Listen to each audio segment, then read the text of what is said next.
Raj, if only we could bottle willpower. How do we find it when we're really struggling?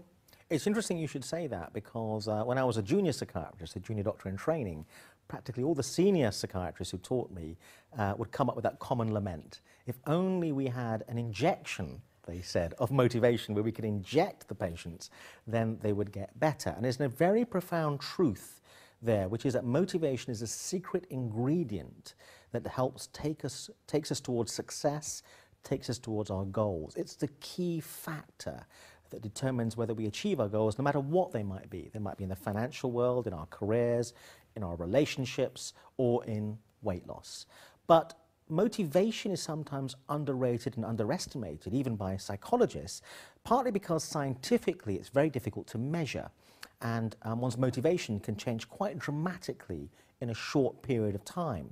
So it's quite a difficult thing to get a handle on and therefore study scientifically. But I believe it's the crucial ingredient that determines outcomes in life. And one of the problems is we make a mistake in not seeing it when often it's right in front of us. We often say that there are obstacles that are getting in the way of us achieving what we want in life. I wasn't born with the right appearance. I don't have this resource or that resource, or the world or life has been unfair to me. And these obstacles explain to us why we're not getting what we think we really want or what we deserve. Actually, it's not the obstacles that are explaining our outcomes in life, it's our motivation and drive, because all motivated people see obstacles as things that can be overcome. And we often find that quite surprising, because the obstacles may seem quite huge, but to a highly motivated person, an obstacle is just an incentive, a stimulus that drives them to try even harder. And one example that I like to use is a true story, famous story that was made into a film, Touching the Void, about some British climbers, young men, one of whom, both of them were climbing a very tall mountain in Peru, and on the way back down, one fell into a crevasse, and the other thought he died and carried on down the mountain, grieving for his fellow climber. But the one who fell into the crevasse survived. He'd broken his leg, but he survived, and he was in a dark crevasse, couldn't climb out, and most people would have given up and sort of just waited for death to come. But he was so motivated that he crawled on his hands and knees for, I think, up to 2 days through the crevasse, over rocks, down the mountain, and got out alive. No food.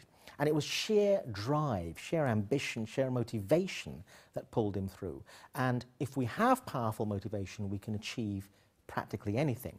But one key point to remember about motivation, it's not the case that some people are very motivated and others aren't. We're all motivated, it's just we're motivated by different things.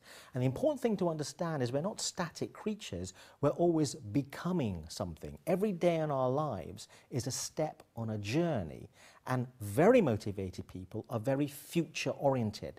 They're thinking about the future, they're thinking about where they're going to end up, and the future feels very close to them.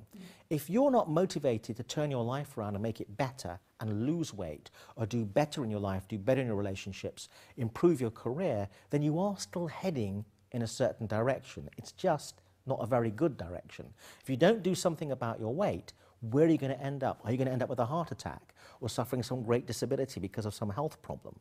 Are you going to end up very unhappy as a result of being extremely overweight? Are you going to end up with diabetes? So we're all on a life's journey. The difference between motivated people and unmotivated people is motivated people want to take control of that journey, and they want to be clear about where they want to end up, and they want to shift their life's direction towards that goal.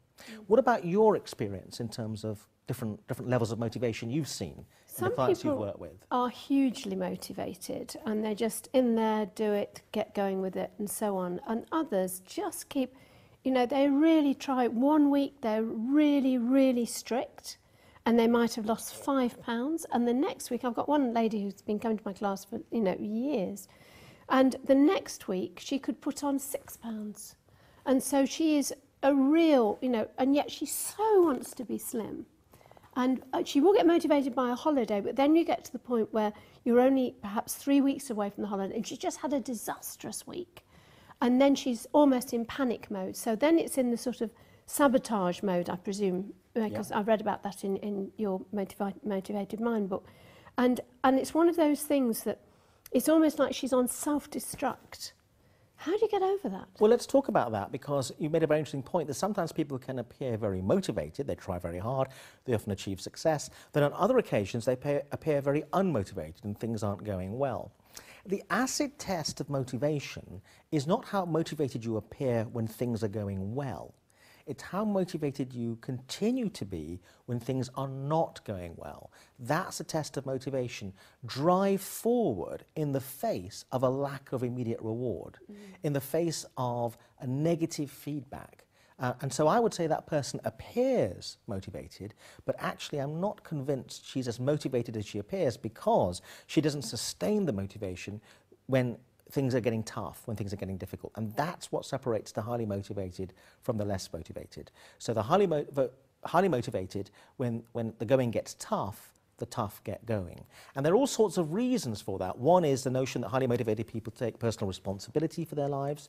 They reduce the goal conflict. They're clear and specific about their goals, and they make sure that other goals are getting into conflict. They gather the right resources, they make good planning, and they get performance feedback. And these are the things that highly motivated people do. And we can all improve and increase our motivation. It's a constant journey.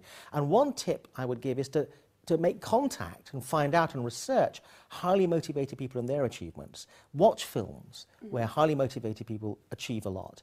And the lady that you mentioned needs to retain her motivation during the difficult times, not just during the good times.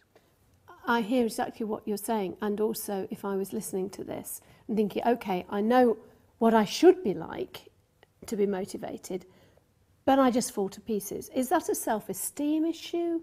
Is that, what else is going on? How can somebody who is absolutely a mess with their motivation or willpower can pull that together? Well, there are many other videos that we've made that they can have a look at, which will explore many different aspects of that. But one of the things to think about is, what are the explanations I have or I give for what determines ultimately whether I'm successful or not? Is one of the explanations I give that actually the outcome is not under my control because it's down to my genes, my slow metabolism, etc., etc.? Do I fail at setbacks because I perceive myself in terms of my identity as someone who is a bit cack-handed and doesn't actually succeed? Because we can all learn from errors we've made in the past, and we can all improve. So we come back to an issue which is taking personal responsibility, understanding that highly motivated people have achieved what we're trying to achieve. So we need to understand that if we're not achieving it, there is an explanation for why we're not achieving it. It's not mysterious, and we need to persist in the face of difficulty. And it's that persistence in the face of difficulty that's the crucial bit. So it's learning to be more motivated. Yes. Yes, and that's great. Thank you very much indeed, Raj. That's great. Thank you.